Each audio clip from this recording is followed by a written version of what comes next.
Assalamualaikum warahmatullahi wabarakatuh. Perkenalkan, nama saya Muhammad Dipki Paujan dari Farmasi 2B dengan NIM 311870 akan mempresentasikan mengenai sejarah pengantar ilmu farmasi. Baik. Jadi, pada zaman dahulu, sejak masa Hippocrates yang dikenal sebagai bapak ilmu kedokteran, yang belum dikenal adanya profesi farmasi, saat itu seorang dokter yang mendiagnosis penyakit juga sekaligus merupakan seorang apoteker yang menyiapkan obat. Semakin berkembangnya ilmu kesehatan, masalah penyediaan obat semakin rumit, baik formula maupun cara pembuatannya, sehingga dibutuhkan adanya suatu keahlian tersendiri. Nah, pada tahun 1240 Masehi, Raja Jerman dari II memerintahkan pemisahan secara resmi antara farmasi dan kedokteran dalam dekretnya yang terkenal Thucydides. Dari sejarah ini, satu hal yang perlu digarisbawahi adalah akar ilmu farmasi dan ilmu kedokteran adalah sama. Nah, sebelum kita mengenal lebih lanjut mengenai farmasi ya, kita itu harus mengetahui apa itu definisi dari farmasi. Nah, kata farmasi ini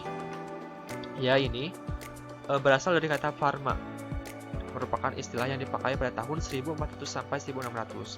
Farmasi dalam bahasa Inggris adalah farmasi. Dalam bahasa Yunani adalah pharmakon, yang artinya adalah obat.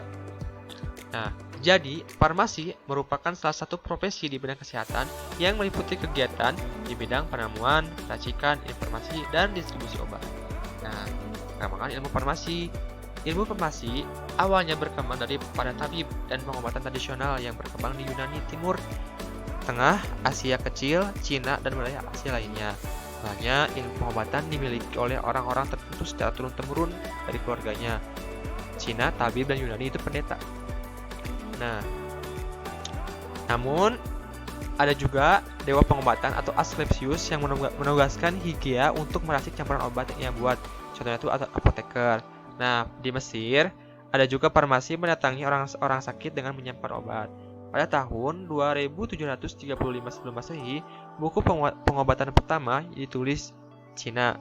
Tahun 400 sebelum Masehi, sekolah kedokteran Yunani yaitu Hippocrates. Nah, tahun 1240, maklumat Kaisar dari Roma pembedaan peran herbalis dan kedokteran.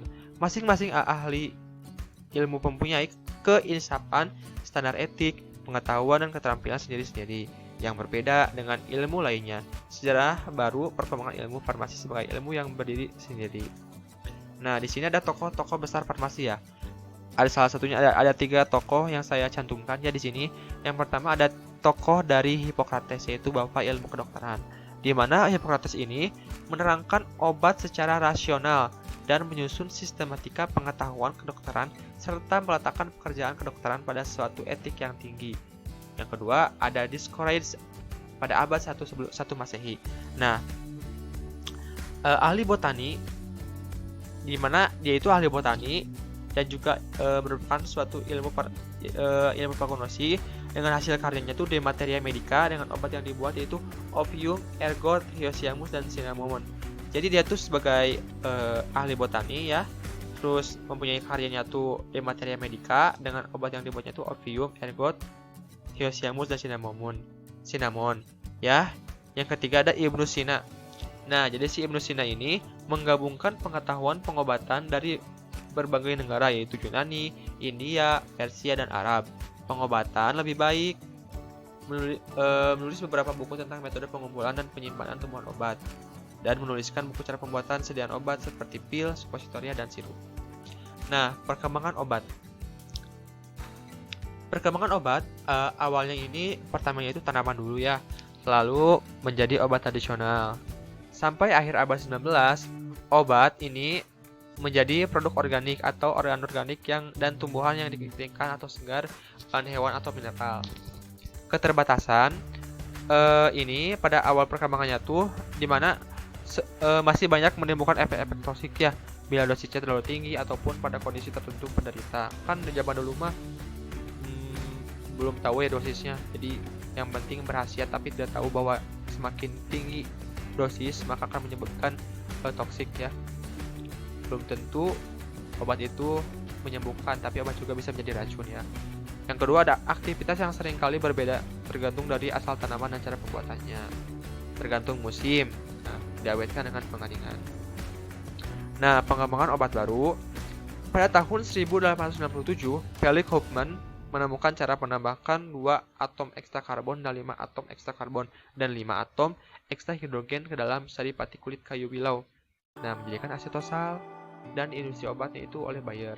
Pendobrakan sejati dicapai dengan penemuan dan penggunaan obat kemoterapi sulfanilamid dan penisilin tahun 1940.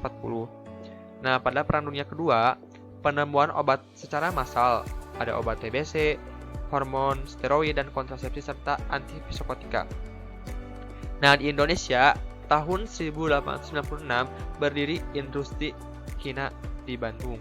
Nah, jadi segala kegiatan di sini adalah pengembangan obat baru ya. Nah, lalu terus berkembang. Pada tahun 1950, pemerintah mengimpor produk farmasi ke Indonesia dengan industri farmasi seperti Kimia Farma, Indofarma, Bio Farma, dan lain-lain. Terima kasih. Sekian dari saya. Bila ada kesalahan, mohon maaf. Wabillahi taufiq wal hidayah. Wassalamualaikum warahmatullahi wabarakatuh.